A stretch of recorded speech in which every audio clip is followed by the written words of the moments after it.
minsan nakakapagod na rin. Yung tipong nagpahinga ka pero pagod ka pa rin. Tanga, OFW ka. Bawal kang mapagod. So good morning nga mga chong. Anong balita?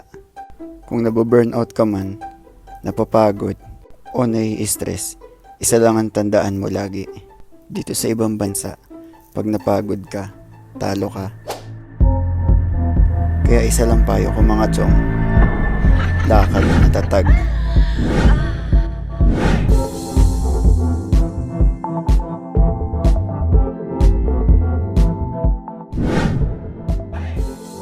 Huli ko na nang na-realize, ni hindi man lang ako nagmumug bago bumaba.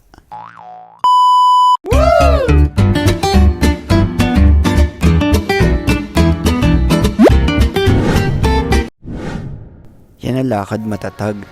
Walang hila-hilamos, walang mumug-mumug. Susugod tayo sa isang digmaan ngayon mga chong. Isang digmaan na maraming OFW ang sumusubok. Ito ay ang digmaan ng pagbabudget.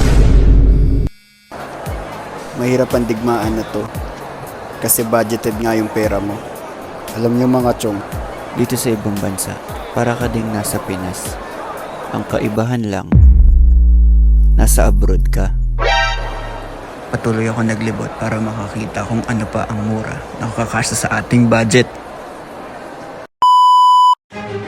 Patuloy na tayo sa ating paglalakbay. Tara.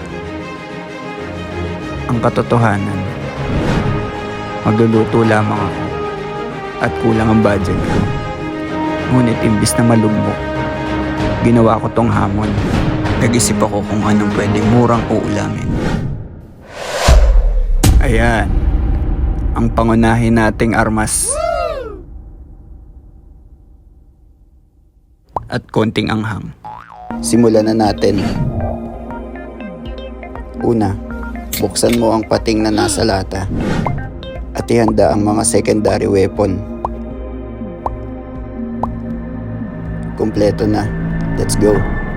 Sa maitim na kawali, pretuhin ng bawang, sibuyas, at kamatis. Teka, hindi naman cooking show to eh. Kaya ayan na, tinapos na natin ang pagluluto. Yala, kill. Nakasurvive na naman ang isang mandirigma.